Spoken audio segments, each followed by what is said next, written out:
Bonjour et bienvenue à l'émission. Cette semaine, on est à Sainte-Sophie d'Halifax à la tonnellerie Jolibois et on rencontre Mathieu Jolibois qui va nous parler de son travail avec le bois. Il me semble que ça fait longtemps que je dis bois, mais c'est pas grave, c'est de ça qu'on va parler aujourd'hui, de bois. Alors, asseyez-vous confortablement. Bienvenue au show de chaise. Puis là, je me dis, un tonnelier, ça doit être tough, ça doit être un monsieur, ça. Fait que je vais aller m'habiller en tough, moi aussi. On va se prendre tough.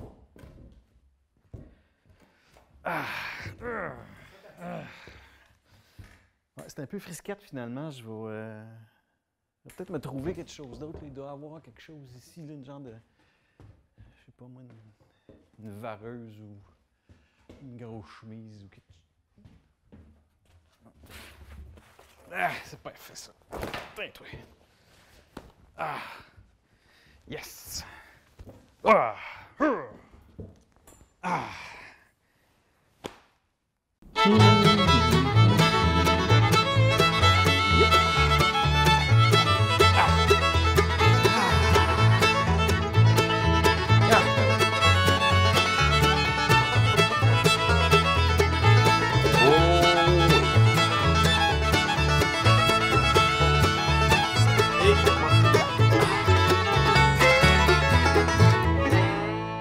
Mathieu, merci de nous recevoir. Ça fait plaisir, Alexandre. Ben, écoute, là, je t'avoue, je suis surpris, là, parce qu'on me dit tonnelier. Il me semble que je vois des avant-bras comme Popeye, la grosse barbe, le poil de chest, puis tout.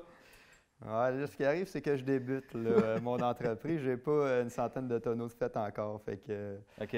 mes bras sont pas encore en shape, mais là, Ouais. ça s'en vient. Là. Ouais, ouais. OK. Quand tu vas être capable de tenir le baril plein au-dessus de ta tête. C'est un défi, ça. Ouais. Je trouve que c'est un bel accomplissement en tant que tonnelier. Après ça, tu fais des passes au brasseur, là, puis ça fait des belles images. Mais ça finit par peser combien, un tonneau? Vide, c'est une centaine de livres. OK. Puis une fois plein, ben là, on est en kilos. Un litre, c'est 1 kilo. Fait que grosso modo, là, on a un 650 livres là, OK. de poids par tonneau. Quelque chose comme une demi-tonne, ça? Fait que, ouais. Non, ça te prend un moyen de Louis Cyr pour faire des exploits de même. Ben oui, c'est ça. Ouais. Puis parlant de nom de famille comme ça, toi, Jolibois, c'était prédestiné? Ouais, quand même. Moi, c'était assez. Mon intérêt pour la forêt, du moins, c'est venu assez jeune. Peut-être que bon, le nom l'aidait, mais j'étais un fils de mécanicien, tu sais. Mon grand-père est parti le garage Jolibois à Victoriaville, puis mon père a repris ça.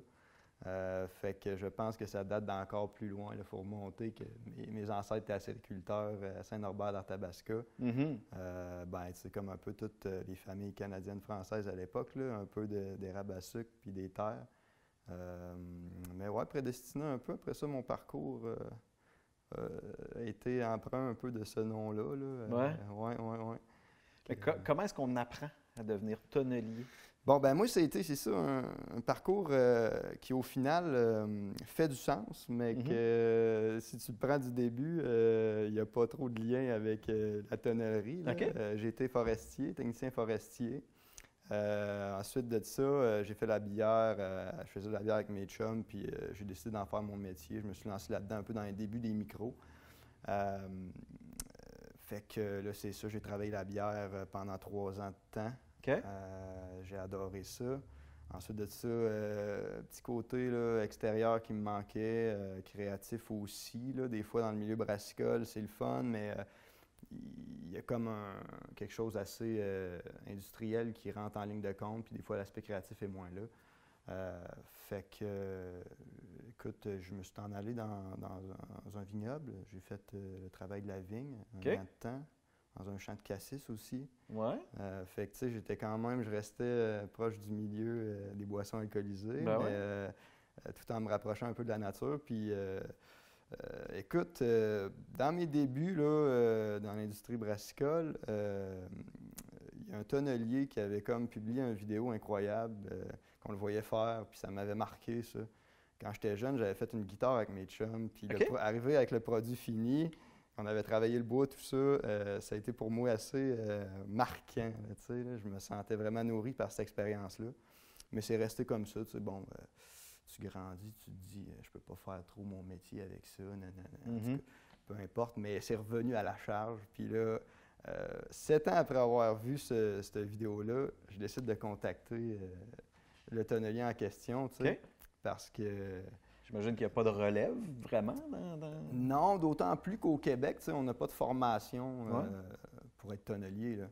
Fait que ça prend un tonnelier qui veut bien te le montrer puis qui veut bien t'offrir la formation, tu sais. OK. Quand je Puis l'ai... lui, y avait-tu les avant-bras gros de même, avec la grosse barbe? Non, puis il était assez grand et costaud. Ouais. Ah ouais. OK. Ah ouais, il y avait une shape quand même narfée, qu'on dirait, mais avec des muscles bien définis. J'ai vu ça, je me suis dit, je veux ressembler à ce gars-là. Fait que, non, c'était un beau concours de circonstances quand je l'ai interpellé. Lui, il était à sa dernière formation. OK. Fait que, let's go. Là, je suis parti faire ma formation. C'est une semaine, tu sais. Quand on compare en France, que c'est 4 ans là, pour être formé en tant que tonnelier, tu sais. Fait qu'il y a beaucoup d'apprentissage par soi. Là, c'est le défi au Québec là, en ce moment dans ce créneau-là. Là. Ben oui, c'est ça. C'est pour ça que ça te prend un grand atelier comme ça, puis Ouais. peut-être de la place pour faire tes prototypes de tonneaux. C'est ça. Du temps, puis de l'étude aussi. Avec Internet, bon, c'est quand même le fun. Là, on a accès à plusieurs informations, puis ça m'a Des permis tutoriels de sur YouTube pour faire ton propre tonneau? Oui, quand même. Ah ouais? Ouais, il y a des tonnelleries en France, il y a des grosses tonnelleries aux États-Unis aussi, puis OK. ils ont tout un peu leur façon de nous montrer un peu l'art là, de ça. Puis je me suis mis chum avec un tonnelier en France aussi, puis lui, il partage vraiment un peu l'intégralité là, de ce que c'est d'être tonnelier, puis plusieurs étapes. Là, c'est un métier en soi qui est très complet. Ouais. Très complet. Tu travailles le bois, tu travailles le fer, mais tu travailles beaucoup avec des angles. Tu travailles avec un matériau qui est vivant. Autrement qu'en ébénisterie standard, on va travailler avec un bois sec. Tu sais. On travaille avec un bois qui est un peu plus humide. Là. Fait que... Puis c'est un bois qui va contenir un liquide aussi. Ouais. Il faut que tu fasses un tonneau qui est étanche. Là, ça, c'est le défi ultime du tonnelier, que ton tonneau soit bien étanche. Puis il n'y a pas de colle, il n'y a pas de joint là, non. dans tout ça. Là. Fait que, comment est-ce que tu arrives à faire justement quelque chose de... Parce que c'est des lattes, là, au sens... Oui, c'est appelé la douelle. Parce que là, quand tu rentres dans la tonnellerie, tout a un nom particulier. Puis on part du mérin, qui est un peu l'équivalent du 2x4. Là. OK. Le mérin qui est issu du chêne. Ici, moi, je travaille le chêne blanc. C'est un chêne qui est américain. Puis, autrement dit, là, on coupe, on fend. On le coupe pas, on fend la bille de chêne blanc pour extraire les mérins, pour qu'ils soient dans le sens du grain. Okay? Puis après ça, on le taille pour le transformer en douelle. Puis après ça, de la douelle, on fabrique le tonneau. Fait que là, la douelle, c'est ni plus ni moins que le mérin avec les angles, les bons angles pour façonner le tonneau. C'est sûr que ça va avec des angles, mais tu as aussi une courbe. Ouais. Tu peux pas la faire n'importe comment, ta courbe. Oui, là. un beau galbe. Fait que ça, écoute, c'est la partie magique un peu. Tu sais, la partie où ce que tu te laisses emporter vraiment dans ce monde-là, c'est le feu. C'est tout simplement le feu qui détend le bois, qui lui permet d'être malléable pour être plié. Tu sais. OK. Fait que par l'unique force de la chaleur du feu, un feu de bois, ben, on vient qu'à pouvoir plier ce bois-là qui est d'une épaisseur assez considérable. Oui. Là, tu mentionnes que toi, tu utilises du chêne, qui est probablement le bois le plus commun pour faire des tonneaux, mais ici, on pourrait-tu en faire avec de l'érable, par exemple? Il y a des tests là, qui se sont faits, qui se font encore avec ce bois-là. Au niveau du profil aromatique là, de ce que va offrir le tonneau de chêne, le tonneau d'érable, c'est encore à prouver. OK. Puis à date, les tests sont plus ou moins concluants dans le sens où ça reste un bois dans lequel il voyage du liquide. Là, tu sais. Ouais. Hein, l'eau d'érable, ça passe dans le bois. Là, tu sais, fait qu'il y a un aspect un peu indomptable. OK. Il y a quand même eu beaucoup d'échecs là, à ce niveau-là, mais il y en a quand même encore qui travaillent à essayer de faire des tonneaux d'érable étanches. Là. Pour ma part, moi, je vais me concentrer sur le chêne qu'on a. Puis l'autre élément aussi qui lie tout ça, c'est les arceaux. Oui. Ouais. Tu les fais-tu toi-même ou ça existe des cerceaux déjà pour ce qui est du mesurés? montage, là, Ouais. parce que tu sais, il y a comme deux phases. Quand on est en montage, un peu comme le tonneau dans le fond, là, Mhm. on a des cerceaux très épais, des cerceaux de formation qu'on appelle. Ceux-là, il a fallu que je les fasse faire, il a fallu que que je les commande. Ok. Ouais. Dans une usine qui travaille le fer. C'est assez compliqué dans le sens où que, bon, c'est comme on a une circonférence en haut, puis une circonférence plus importante en bas pour qu'on ait un angle comme ça. Puis c'est un fer qui est assez épais, mais tout ça, ça permet la formation du tonneau. Ensuite de ça, les cerceaux de finition. Mhm. Ceux-là, ben, ils vont maintenir le tonneau en place, mais ce n'est pas eux qui vont chercher à le former. Donc, ces cerceaux-là sont en acier galvanisé là, OK. que je m'approvisionne à Victo. Là. Ouais. OK. C'est un travail de grande précision, là. Oui, toujours beaucoup de mesures à prendre parce qu'au fond, comme je disais, il n'y a pas de colle, il n'y a pas de joint. Mhm. Il faut que tu arrives pile poil, tu sais. Ouais. Tu peux Mais toujours... c'est d'arriver à un cercle, là. Tu sais, juste Ouais. essayer de dessiner un cercle sans outils, c'est déjà compliqué. Fait que j'imagine juste avec autant de composantes. Oui. C'est...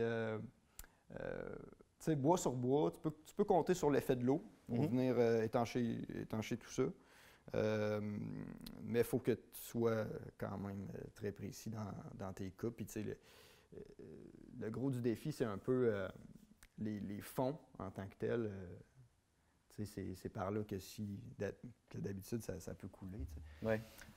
Fait que ça prend un fond qui est précis. On a des outils pour ça, mais c'est des outils assez rudimentaires. Là, on parle d'un compas, tu sais, bien standard. Ça a fait ses preuves, par contre. Ça a fait ses preuves, ouais, depuis bien des milliers d'années. Hein. Ça fait longtemps que ça existe, ce métier-là. Oui, c'est sûr. Ouais. Mais c'est ça, à travers le temps, maintenant, on parle beaucoup justement de palette aromatique, de ce que le tonneau va donner. On parle d'alcool, bien entendu, mais à part de ça, quelles autres utilisations qu'on a pour un tonneau? Ben, les gens l'utilisent en décoration. Hein. On voit ça des fois, là, ça ramasse l'eau des gouttières ou ça peut être comme décoration tout simplement devant une maison ou comme pot de fleurs. Tu sais. Ouais. On voit aussi certains faire des tonneaux un peu plus grand format pour faire des saunas. Ça, je trouve ça assez intéressant. OK. Puis il y a toutes sortes de boiselleries aussi. Là. Quand on parle de boisellerie, on parle de seaux Ouais. pour aller chercher de l'eau dans un puits. Ou, tu sais, on reste dans un peu le décoratif que l'utilitaire. Tu sais. Mhm. L'utilité des tonneaux, à l'heure où on se parle, c'est la majeure partie, là, c'est pour faire vieillir des alcools. Mhm. Ouais. Qui est de plus en plus populaire parce qu'avec la naissance de toutes les microbrasseries, ici, on a un vignoble aussi qui est implanté depuis une vingtaine d'années. Ouais. Donc, comment ça se passe pour toi de débusquer des clients? Ben, c'est présentement ce que je suis en train de faire, là, la mise en marché. Puis c'est un milieu qui est dynamique, puis je dirais qui est propulsé là, par les temps qui courent. Là. Il y a une belle conscientisation qui se fait dans la population sur l'achat local. Là, tu sais. Puis je pense que ça n'avait pas tant besoin de publicité que ça. On n'a pas à être gêné des produits qui se font ailleurs dans le monde. On a vraiment une finesse artisanale au Québec. On l'a vu avec l'essor des microbrasseries, là, que ça a aidé finalement l'essor de l'artisanat Mhm. culinaire à plusieurs niveaux, que ce soit les fromages, là, tu sais, les Ouais. vins, la distillerie, là, c'est en feu ces temps-ci, là, mais c'est tout un bagage artisanal qu'on porte, là, ça, ici au Québec. Mais Super c'est ça. intéressant. Puis- Ça va bien, j'ai une belle réponse quand même. Mhm. Puis surtout que Ouais. ces produits-là, ils font comme souligner les identités régionales. Mhm.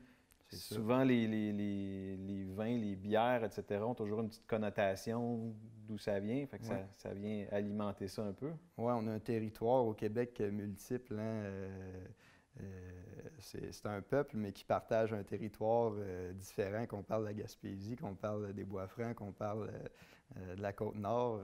Ils ont toutes une identité propre, là, tu sais. Ouais. Puis ici, bon, c'est ça, on est dans le début des Appalaches. On a une vue incroyable sur les plaines laurentiennes, tu sais. Il y a un bel échange qui se passe justement entre le terreau fertile puis les terres de bois qu'on appelle, là, tu sais. Mm-hmm. Fait que je m'inscris bien, je pense, ici à Sainte-Sophie d'Halifax. Absolument. Puis Ouais. là, ça fait combien de temps que tu es en opération? Là, ça va faire un mois. Un mois? Oui, ça doit OK. faire ça pas mal un mois en opération, parce qu'en Ouais. amont, il y a quand même pas mal de travail, là. Puis la complexité un peu de se démarrer en tonnellerie, c'est tout l'aspect faire soi-même. Il faut que tu fasses toi-même un peu les outils, tu sais. Ouais. Fait que c'est tout du custom, là, entre autres, parce que tu n'as pas de fournisseur d'outils de tonnellerie ici, là, au Canada. J'en doute pas. Aux États-Unis, très peu. En tout cas, faut que tu descendes jusqu'au Chili pour en avoir, ou ben, donc en Europe. Puis ça fait que c'est très cher. Puis à l'échelle que j'en suis, moi, il fallait que je me débrouille. Mhm. Puis avec l'aide un peu de mon père, on a travaillé fort là, une couple d'outils. Puis ouais. Fait que là, présentement, c'est ça. Derrière nous, il y a 2 tonneaux, Ouais. un en fabrication, puis l'autre qui semble déjà prêt à accueillir du liquide. Ouais, carrément. Fait que, t'as-tu hâte de savoir qu'est-ce que ça va goûter, ce qu'on va mettre dans ton tonneau d'ici une couple d'années? Ah, c'est le trophée du travail, là, tu sais. Ouais? Ouais, vraiment. J'ai hâte de me promener dans les chais du Québec puis de voir l'apport de mon travail, tu sais, goûter avec, que ce soit le vigneron, le brasseur ou peu importe, tu sais, mais de parler avec lui du travail que mon tonneau, ma chauffe précise que j'ai fait dedans a eu comme effet sur le liquide. Puis de finalement grossir mon bagage là, de connaissances à ce niveau-là pour faire de moi un meilleur tonnelier, j'imagine. Là, tu sais. Mais oui, c'est le fruit incroyable du travail du tonnelier, ça. C'est sûr. Ouais, Parce ouais. que du vieillissement en barrique, ça peut prendre quand même quelques mois, voire quelques années. Ouais.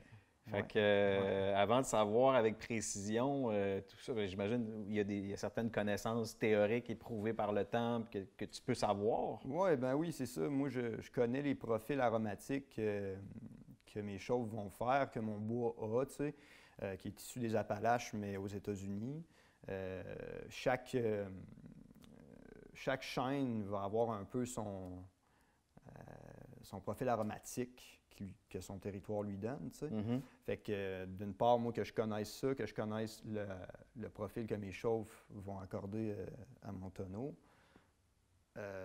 c'est correct, c'est une chose, moi, je sais ça. Mais après ça, le liquide qui est mis dedans, ça, c'est tout le travail d'une autre personne qui a tout un autre bagage en amont. Fait que la combinaison des deux reste quand même quelque chose de dur à prévoir, tu sais. Ben oui, Fait c'est que, ça. C'est toujours un décalage entre la théorie et la pratique. C'est ça, exact. Ouais. Fait que ça demande beaucoup d'observation puis de goûtage, hein, de maudit goûtage, là, tu sais. Puis là, on a cette dimension-là, mais je vois dans ton atelier, tu en as des plus petits aussi.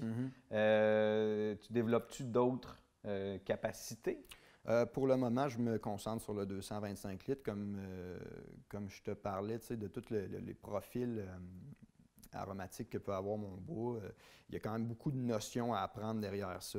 J'ai choisi ce format-là, moi, pour une raison un peu pratique, qui est le format le plus utilisé dans le domaine, puis que c'est aussi le format le plus avantageux, économiquement parlant. Vu que je suis en démarrage, je vais commencer comme ça. Parce que tous les autres types de formats amènent aussi un travail en amont, tu sais, de gabarit, d'outillage. Ceci dit, je veux réussir à faire d'autres formats, là. Je veux être bon pour en faire d'autres. C'est que je me concentre là-dessus en ce moment, puis plus tard, ça va me propulser à être capable de faire d'autres formats, que ce soit du 500 litres, que ce soit du 100 litres, du 50 litres, tu sais. T'irais-tu jusqu'à apprendre à faire des foudres? Oui. Ouais? Oh, oui, j'aurais l'espace aussi pour faire ça. Ça serait assez intéressant. Ouais? Ouais.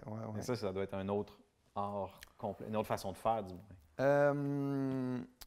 Pas tant, même que les foudres en tant que telles, ils ont quelque chose d'un peu plus facile dans ce sens où il n'y a pas de pliage de bois. Hein. Le foudre, c'est comme un cône, c'est un cône tronqué, là. Hein, tu sais, finalement, c'est comme un cône comme ça, mais coupé comme ça. Fait que là, tes planches sont droites. Tu sais. Ouais. Fait qu'il suffit de faire tes fonds, puis bon, agencer tout ça. La difficulté là-dedans, c'est un peu la grosseur de l'œuvre, là, mais les notions sont les mêmes. OK. Avec la pandémie qu'on a vécue, on a vu beaucoup de fluctuations dans le prix du bois. Toi, c'est sûr que ça fait pas très, très longtemps que tu es en opération, mais tu as quand même dû garder un œil là-dessus. Oui, j'ai gardé un œil là-dessus, puis ça a bougé un petit peu, mais vraiment pas comme le bois d'œuvre. OK. C'est pas soumis au même, même politique, là, on peut dire. Là. Fait que ça n'a pas bougé beaucoup. Là. Ce qui a bougé beaucoup, je pense que c'est l'approvisionnement en tonneaux, en fait. Là. Il y a eu quand même un certain manque de tonneaux parce qu'il y a eu une forte croissance des demandes des boissons alcoolisées. Le monde a eu soif. Oui. Ouais. Ça peut, ouais, c'est ça. En même temps, c'est drôle puis pas trop drôle, mais en tout cas, ouais. C'est ce que j'ai pu observer. Puis moi, ben, quelque part, ça m'a permis aussi de me placer à mon goût ici. Oui. Mais en démarrant, justement, en parlant de cette... du marché du bois, as-tu à magasiner ton bois? As-tu allé voir plein de fournisseurs? Oui. J'ai fait, j'ai fait des pieds et des mains pour en avoir du chêne qui provenait du Québec, mais c'est rendu rare et quasiment protégé. OK. De sorte que, bon, c'est ça, c'est trop difficile. Je pouvais en trouver dans certaines cours à bois, mais c'était pas un apport suffisant pour me dire je me starte là, en tonnerie avec ça. OK. Fait que j'ai décidé d'aller voir nos voisins du Sud, d'une part parce que la géographie, je trouvais ça intéressant de faire un filon entre les Appalaches du Sud puis ceux du Nord, tu sais, étant donné que c'est une chaîne de montagne qui a issu de la même géologie. Ben, j'ai trouvé une place vraiment intéressante avec qui faire affaire aux États-Unis. Ouais. OK. Ouais. En même temps, tu t'es-tu ramené une coupe de gland? Tu vas pouvoir les faire pousser, trouver une petite terre ça, à bois. C'est un projet connexe. J'aimerais ça qu'on ait... c'est mon background de forestier qui aimerait ça qu'on ait une forêt de chêne blanc au Québec là, qui soit gérée pour la tonnellerie. Là. OK. Parce que quand on parle du bois de chêne pour faire un tonneau, ça prend un bois qui a minimum 100 ans. Oh, OK. Fait que, tu sais, tu as besoin d'une gestion de la forêt qui est conséquente. Qui est durable puis conséquente avec la tonnellerie. Tu sais. Ouais. Puis, écoute, aussi, bon, on a un intérêt en ce moment pour tout ce qui est noix du Québec, là, quand même. Il y a des arbres à noix qui sont super intéressants. Je pense qu'il y aurait vraiment des combinaisons intéressantes. Les champignons aiment le bois de chêne aussi. Il y aurait un potentiel assez dynamique à créer une foresterie, une forêt de chêne, chêne blanc. Puis on aurait le climat pour ça, quelque part au Québec? Pour faire... on a déjà eu beaucoup de chêne blanc au Québec. Tu sais. Ah, OK. Oui. Après notre défaite en 1760, ces chênes blancs-là, ils ont passé au bat? Ils ont passé à la hache, puis se sont trouvés sur la marine anglaise. Fait que, OK. C'est ça. C'est dommage, mais je sais qu'au fond, on aurait un sol qui permettrait une bonne évolution de cette espèce-là. Oui. Ouais. Mais si ça prend 100 ans, on espère que les progrès de la médecine vont te garder jusqu'à 100... Je sais pas, t'as quel âge, là? Ah, là, j'ai 30. 30? Oui. 130 ans, c'est peut-être possible. C'est peut-être possible. C'est lourd, non? C'est un peu long. 130 ans. Ben, on va faire des enfants, puis... Ben, c'est ça. Tu lègueras. C'est ça. Mais en même temps, tu vois, avec des tonneaux comme ça me fait penser à des grandes maisons, comme par exemple en Cognac, où est-ce qu'il y a des gens qui assemblent des liqueurs, mais qui... Ça prend tellement de temps, le vieillissement, qu'ils ne le goûteront jamais. Oui. Fait que, en tout cas, je sais pas. Moi, je te souhaite que tu goûtes à tout ce qui va rentrer dans tes barils. Mais en même temps, ça se peut que il y ait une liqueur qui rentre là-dedans puis que ça vieillisse. Ah ouais. Je trouve ça beau, moi, quelque part, ça. Je trouve ça très beau. Ça nous rapproche d'une continuité, tu sais, de la vie, puis ça nous fait toucher un peu à quelque chose, tu sais, pas éternel, mais dans le sens où, toi, en fait, de mon vivant, je vais peut-être pouvoir goûter un alcool qu'un ancien tonnelier a pu faire là, avec un vigneron ou quelque chose comme ça, puis faut pas que tu fasses. C'est comme pour une érablière, tu sais, tu travailles jamais pour l'immédiat, là, tu travailles pour les générations futures. Puis, ouais. Mais un tonneau, s'il est bien entretenu, il peut. Il peut avoir une très longue vie. Très longue vie. D'autant plus que si on prend par exemple, disons, quelqu'un qui fait du whisky dedans, OK? Mm-hmm. Il peut l'utiliser pour faire son whisky. Après ça, le tonneau, il y a eu 2-3 ans de liquide dedans. Ensuite de ça, le tonneau peut être vendu à un brasseur de bière qui veut bénéficier du côté whisky et du côté bois aussi. Après ça, c'est sûr que les apports aromatiques du chêne neuf dépérissent un petit peu. Là. On perd l'essence du bois. Puis pour ça, on peut défaire le tonneau puis enlever une couche. Okay. La couche dans laquelle le liquide a pu voyager. Ouais, OK. Puis c'est comme une remise à neuf comme ça. Fait que ensuite de ça, il y a un autre cycle de vie qui recommence. T'sais. Ah ouais, OK. Super. Mais Mathieu, merci beaucoup de nous avoir parlé de ta passion, de ton métier. Ça fait plaisir. Fait qu'avant de partir, écoute, je sais pas si tu as de la place, là, mais on pourrait peut-être, tu sais, comme extraire ça, puis se partir un petit nectar. Enlève tes bottes, on va faire ça. J'ai une cuve pour ça. Je pense bien qu'on va... Quoi? Ouais. Cuvée chaud de chaise? Chaud de chaise. Super. J'ai hâte de goûter à ça. Ouais. Right. Merci. Merci à toi. Bon, et où ta cuve? OK. Dans ce coin-là. Okay. Yvon, peux-tu approcher la cuve, s'il te plaît?